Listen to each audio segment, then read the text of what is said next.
Hi everyone! Today we're going to explore the fascinating layers of the Earth using Play-Doh. That's right. This fun and squishy material will help us learn about the Earth's structure in a hands-on way. Let's get started. The Earth has four main layers: the inner core, outer core, mantle, and crust. We'll start with the inner core, the Earth's solid center. It's made mostly of iron and nickel, and it's super hot, like the center of a fiery furnace. Take some yellow Play-Doh, roll it into a small, tight ball, and this will represent the inner core. Roll yellow color Play-Doh into a ball.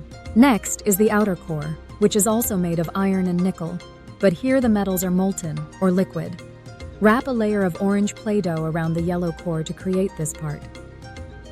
Flatten orange Play-Doh and wrap it around the yellow ball. Above the outer core is the mantle, the Earth's thickest layer. It's made of hot, flowing rock that moves slowly, like very thick lava. For this, we'll use red Play-Doh. Flatten it out and wrap it around your outer core layer. Add a thick layer of red Play-Doh. Finally, we have the crust, the Earth's outermost layer where we live.